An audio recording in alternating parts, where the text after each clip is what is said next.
भाई झंडा है, देश का झंडा आपके हाथ में लगा। झंडा है, झंडा है। एक्सक्यूज मी, ये भारत देश का झंडा है, आपके हाथ में लगा। देखा मित्रों आपने कैसे आधा कटा हुआ ये खतना मोर्चा पाकिस्तान के झंडे को तो सड़कों से उतारता है, लेकिन हिंदुस्तान के झंडे को दिल से छोड़ दीजिए, अपने हाथ तक से टच नहीं करता है। ये वो लोग हैं जो हिंदुस्तान के लिए मुर्दाबाद के नारे भी लगाते हैं, पाकिस्तान के जिंदाबाद के नारे लगाते हैं, हिंदुस्तान के झंडे को टच नहीं करते, पाकिस्तान का झंडा अपनी छतों पर लहराते हैं। ये आधा कटा हुआ खतना मोर्चा बार बार कहता है कि अंकुर आर्य का चैनल हमारे ऊपर नफरती वीडियोस बनाने से ही चलता है। इसकी तो पूरी की पूरी दुकान ही मुसलमानों के खिलाफ नफरत फैलाने से चली हुई है। जी हाँ, ये हमारा चैनल टिका ही हुआ है आपके द्वारा जो हमारे खिलाफ नफरत उगली जाती है, जो हिंदुस्तान के खिलाफ नफरत उगली जाती है, जो हमारे तिरंगे के खिलाफ नफरत उगली जाती है, उसी पर टिका हुआ है। आप लोगों ने चैनल को बर्बाद करने की खूब कोशिश की है। इस चैनल की जितनी रिपोर्टिंग आप लोग कर सकते थे आप कर रहे हैं, लेकिन हमारी आवाज आप नहीं रोक पाएंगे, क्योंकि ये चैनल आप लोगों के या किसी के रेवेन्यू से नहीं चलता, ये आम लोगों के पैसे से चलने वाला चैनल है। और अब तो हमारे लोग अगर हमारा साथ दे दें तो हम आपकी ऐसी ऐसी बखिया उधेड़ेंगे कि आप लोग जिस प्रकार से सोफिया कुरैशी की आड़ में हजारों गद्दारों को छिपाना चाहते थे, ये हम छिपने नहीं देंगे। दुनिया जान चुकी है कि सोफिया कुरैशी ने बाहर आकर के प्रेस कॉन्फ्रेंस की थी, इसके पीछे हजारों गद्दारों के नाम आप नहीं छिपा सकते। देखिए मित्रों, किस प्रकार से ये लोग फिलिस्तीन की जय जयकार करते हैं, पाकिस्तान की जय जयकार करते हैं, गाजा की जय जयकार करते हैं, गल्फ कंट्रीज की जय जयकार करते हैं, लेकिन एक वंदे मातरम से इनका पूरा का पूरा मजहब किस प्रकार से खतरे में आ जाता है, इसको जरा देखिए। क्या आप कैमरे पे वंदे मातरम बोल सकते हैं? वो हम नहीं कह सकते, हमारे बड़े लोग ने मना किया है। टीवी में सुना था, ये बोल नहीं सकते। अगर जाने अनजाने हमारे मुंह से निकल गया तो इस्लाम से खारिज हो सकता है। और वंदे मातरम कह देगा तो वो चलेगा नहीं मुसलमान को, वो सर कटा सकता है लेकिन वो बात नहीं करेगा। जय भीम, जय मीम, जय तेलंगाना, जय फलस्तीन, तकबीर, अल्लाह अकबर। भारत माता हमारी माँ नहीं है। क्या नाम है आपका? अरमान नाम है मेरा। अरमान नाम? हाँ। भारत माता अब्बू है, फिलिस्तीन अब्बू है। हम और आप इनको भाई समझते हैं और ये हमारी जान लेने के लिए किस प्रकार से उतारू बैठे हुए हैं। हम लोग इनको भाई समझते हैं, हमारा चारा बनाने के लिए किस प्रकार से तैयार बैठे हुए हैं। हम लोगों ने 1947 में इनको पाल पोस करके बड़ा किया, इनको जमीन दी, लेकिन ये किस प्रकार से हमारी आस्थाओं का अपमान करते हैं, जरा इस वीडियो में देख लीजिए। आपके अंदर का सेक्युलरिज्म खुरपे से खुरच खुरच कर उतर जाएगा। आप इनको अपना भाई मानते? बिल्कुल मानते हैं। अभी चाय पिलो चल के कैमरे में। आप गाय को क्या मानते हैं? अरे बिल्कुल माता, बिल्कुल। भारत को क्या मानते हैं? भारत माता बोलते हैं हम लोग। अब आप आपसे पूछे, आपका एक भाई भारत को माता मानता है, गाय को माता मानता है। भाई हम तो अपने इंडिया मानते हैं और हिंदुस्तान बोलते हैं, और क्या बोलेंगे? गाय को हम क्या बोलेंगे? मतलब भाई हम तो नहीं बोल सकते बड़े भाई। हम नहीं मानेंगे भाई, गाय माता इनके लिए होगी।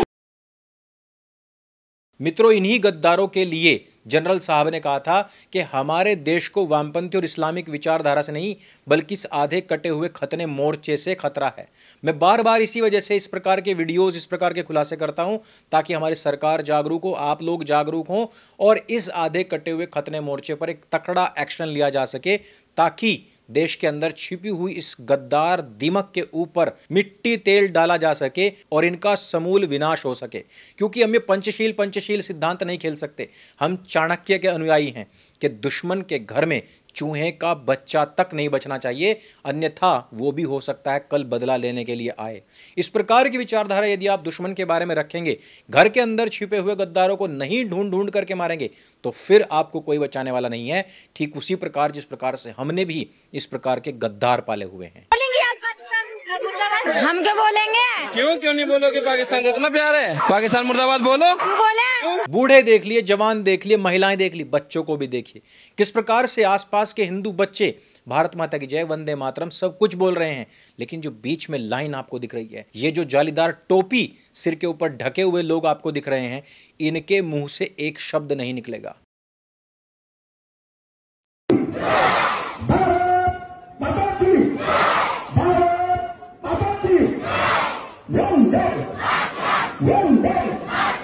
और यही भीड़ अगर असाउद्दीन ओवैसी के सामने खड़ी होती तो यही जय फिलिस्तीन बोल रही होती। जय भीम, जय मीम, जय तेलंगाना, जय फलस्तीन, तकबीर अल्लाह अकबर।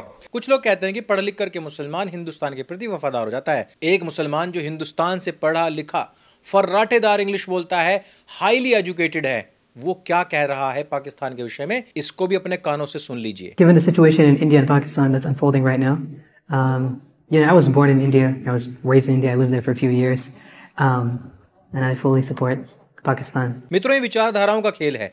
जिस विचारधारा ने हिंदुस्तान को गजवाए हिंद करने की बात कही हो, जिस व्यक्ति ने हिंदुस्तान को नेस्तनाबूद करके यहाँ के बच्चे बच्चे को इस्लाम में कन्वर्ट करने की बात की हो, उसके लिए हमारे दिलों में कभी कोई प्रेम नहीं हो सकता।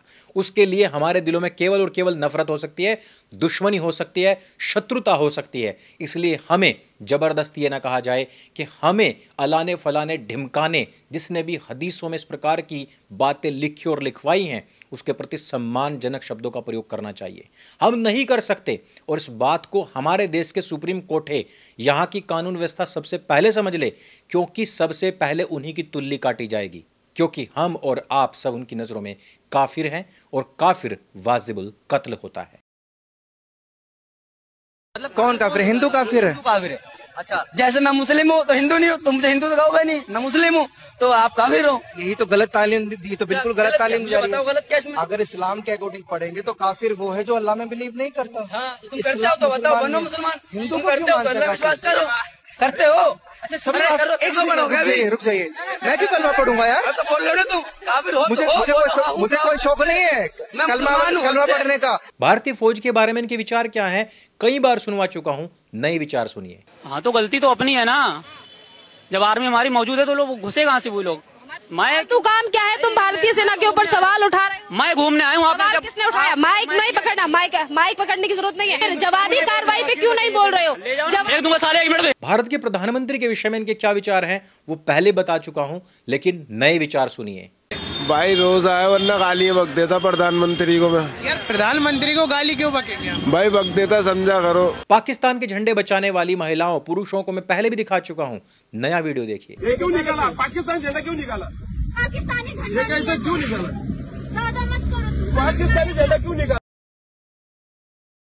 ये लोग हिंदुस्तान जिंदाबाद नहीं बोल सकते, लेकिन साथ ही साथ पाकिस्तान मुर्दाबाद भी नहीं बोल सकते।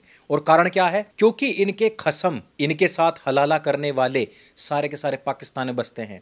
लाखों बच्चे पाकिस्तान के यहाँ हिंदुस्तान में पैदा होते हैं। ये अपनी बहन बेटियों को पाकिस्तान भेजते हैं ताकि वहां से गर्भवती होकर के आए और हिंदुस्तान में बच्चे पैदा करें। ये कल्चर है इनका। इस महिला को भी सुनिए। पाकिस्तान मुर्दाबाद क्यों बोलेंगे? पाकिस्तान के साथ तो गलत हो रहा है। किसके साथ गलत हो रहा है? पाकिस्तान के साथ गलत हो रहा है। और हम हिंदू आपस में क्या कर रहे हैं? हिंदी भाषियों को महाराष्ट्र में पीट रहे हैं कि तुम मराठी क्यों नहीं बोलती। हमारे लिए यही सबसे बड़ा वैश्विक मुद्दा बन चुका है। नहीं आता मुझे मराठी बोल नहीं आता। पाकिस्तान के ऊपर हमला होने से वामपंथनों के में किस प्रकार से दूध उतर आता है, और वो कहते हैं कि हमें पाकिस्तान छोड़ करके आओ ताकि हम वहां की जनता को, वहां के अवाम को ये दूध पिला सकें, बच्चे की तरह उनका ख्याल रख सकें। इस वीडियो को देखिए, लेकिन उससे पहले आप समझ लीजिए कि किसी वामपंथी देश के अंदर कोई इस्लामिक संगठन नहीं होता, किसी इस्लामिक देश के अंदर कोई वामपंथी संगठन पनप नहीं सकता। लेकिन हिंदुस्तान को अंदर से खोखला करने के लिए यहां दो अलग अलग बापों ने मिलकर के, एक का नाम था इस्लाम, दूसरे का नाम था वामपंथ, मिलकर के एक औलाद पैदा की है इन्हीं की कोख से। उसका नाम होता है आधा कटा हुआ खतना मोर्चा, जिसको हमारी भाषा में नमक हराम, गद्दार, दीमक कहा जाता है। और इन सब से इस देश को हद से ज्यादा खतरा है। আমরা অত্যাচারের পক্ষে। পাকিস্তানের গরিব মানুষদের যেভাবে মারা হবে, আপনার কে ভারতের জন্য কষ্ট হচ্ছে? हमें भारतीय। देखिए, धुर विरोधी दो विचारधाराएं इस्लाम और वामपंथ किस प्रकार से यहां हिंदुस्तान में पल रही हैं, पाकिस्तान के लिए गा रही हैं। लेकिन हिंदुस्तान की सरकारें अभी भी इनको प्रति महीना राशन पहुंचा रही हैं, 50-50 हजार रुपए इनकी शादियों में दे रही है।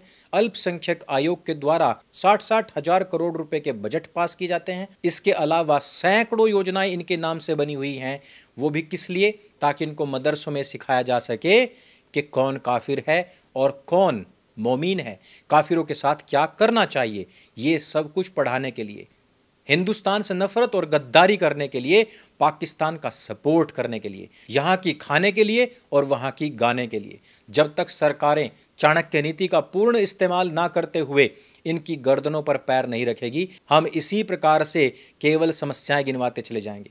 समाधान सरकार को बड़े लेवल पर करना होगा, लेकिन हमारे आपके हाथ में क्या है? शत्रुबोध, इतिहास बोध, और जो कोई भी इतिहास और शत्रुबोध करवा रहा है उनको सपोर्ट करना। मित्रों, हमारा चैनल पूरी तरीके से शैडो बैन झेल रहा है। हमारे सब्सक्राइबर के हिसाब से व्यूज़ जितने आते हैं वो आपको दिख ही रहे होंगे। ये चैनल आप लोगों के सहयोग के बिना आगे नहीं बढ़ सकता। इसके लिए आपको इस चैनल को सपोर्ट करना पड़ेगा। और यदि आप भी इतिहास बोध, शत्रुबोध चाहते हैं करना, ये जितने भी लोग मैंने आपको दिखाए हैं आज, इनके विषय में जानना चाहते हैं, न्यूट्रलाइज करना, समाप्त करना सीखना चाहते हैं, तो हमारी पुस्तक ढाई मोर्चे का चक्रव्यूह अवश्य पढ़िएगा।